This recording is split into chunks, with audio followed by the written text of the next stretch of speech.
बिस्मिल्लाहिर्रहमानुर्रहीम। दोस्तों, दुनिया की 3 जगह इंतहाई मुकद्दस हैं। इनमें खाना काबा, मस्जिद नबवी और बैतुल मुकद्दस है। इन तीनों जगहों पर अल्लाह तबारक व तआला की खास रहमत बरसती है।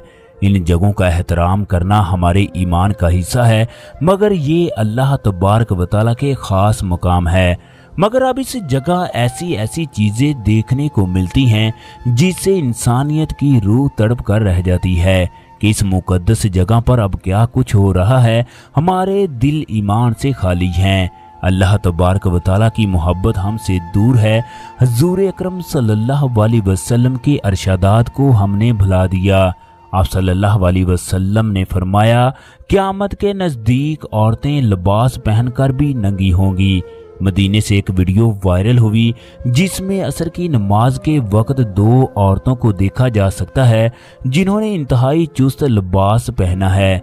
एक तरफ रोज़े रसूल सल्लल्लाहु अलैहि वसल्लम, जहां हुज़ूर अकरम सल्लल्लाहु अलैहि वसल्लम आराम फरमा रहे हैं, जबकि दूसरी तरफ ये 2 औरतें तमाम के तमाम लोग इन्हीं 2 औरतों की तरफ देख रहे हैं। हुज़ूर अकरम सल्लल्लाहु अलैहि वसल्लम ने उन मर्दों पर लानत फरमाई है जो औरतों के लिबास पहनते हैं। उन औरतों पर भी लानत फरमाई है जो मर्दों जैसा लिबास पहनती हैं। दोस्तों, फैसलाबाद से ताल्लुक रखने वाली आयजा नामी लड़की अपने मोहल्ले में गलत कामों की वजह से बहुत मशहूर थी। इसके ताल्लुकात बड़े बड़े अफसरान से थे। कुछ साल पहले इसके वालिदैन रोड एक्सीडेंट की वजह से इस दुनिया से रुखसत हो गए। आयजा की दोस्ती मोहल्ले के एक नौजवान से हो गई जिसने इसे शादी का झांसा दिया, फिर इसकी इज्जत के साथ खेलता रहा। दोनों के दरमियान ये ताल्लुकात 2 साल तक कायम रहे। जब नौजवान का दिल भर गया तो इसने आयजा को रास्ते में ही छोड़ दिया। आयजा को जिस्म फरोशी की आदत पड़ चुकी थी, लिहाजा इसने इसके बाद किसी और से ताल्लुकात कायम कर लिए। आयजा गोरे रंग की एक खूबसूरत लड़की थी।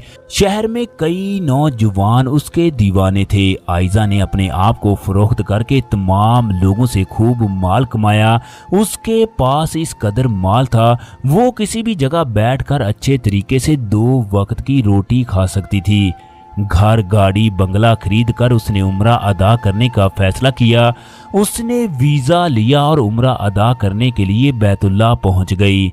वो तवाफ कर रही थी, उसके दिल से आवाज आने लगी, तुम्हारा उम्रा कबूल नहीं है, तूने सारी उम्र गलत काम किए, अब किस तरह हराम माल से उम्रा अदा करने के लिए आई हो। अल्लाह तबारक व तआला को हराम माल की कोई ज़रूरत नहीं है। अगर अल्लाह के नज़दीक मालो दौलत की इस कदर अहमियत होती, वो दुनिया के पहाड़ों को सोने का बना देता। आयजा ने अपने दिल की बातों की कोई परवाह ना की। उसने तवाफ किया और होटल में चली गई। वो होटल के कमरे में लेटी थी तो एक बुजुर्ग जो बड़ी मुश्किल से चल रहे थे वो उसके कमरे में दाखिल होकर कहने लगे, मेरी बेटी, अल्लाह को तुम्हारे हराम माल की कोई ज़रूरत नहीं है। अल्लाह किसी के माल को नहीं बल्कि इंसान की नीयत को देखता है। अगर अल्लाह के नज़दीक माल की कदरों कीमत होती तो अमीर लोग अपनी दौलत से लोगों की नेकियां खरीदना शुरू कर देते। तुमने जो कुछ भी कमाया हराम के कामों से कमाया है। मेरी बेटी, अभी भी वक्त है, अल्लाह से तौबा कर लो। आयजा बाबा जी को देखकर डर गई कि मैंने कमरे को लॉक किया था, फिर ये बुजुर्ग किस तरह कमरे में दाखिल हो गया। ये तमाम बातें करने के बाद बाबा जी वहां से गायब हो गए। आयजा ने होटल वालों से बात की कि मेरे कमरे में कोई बुजुर्ग आया है, वो किस तरह मेरे कमरे में दाखिल हुआ। होटल वालों ने जब सीसीटीवी चेक किए तो वहां पर कोई भी मौजूद ना था। आयजा को यकीन था उसके कमरे में कोई बुजुर्ग दाखिल हुआ है। चनाचे आयजा ने बाबा जी की बातों पर अमल करने का फैसला किया। उसने तमाम सामान पैक किया और वापस पाकिस्तान आ गई। उसने तमाम जायदाद को फरोख्त करके पैसे गरीबों में तकसीम कर दिए। बाकी जिंदगी इस्लाम के मुताबिक गुजारने का फैसला कर लिया। उसने एक नेक नौजवान से शादी की। इसके बाद कुरान मजीद की तालीम हासिल करने लगी। दोस्तों आप लोग बताओ, अगर आप लोग इस लड़की की जगह पर होते तो क्या करते? कमेंट सेक्शन में कमेंट करके लाजमी बताइएगा। शुक्रिया।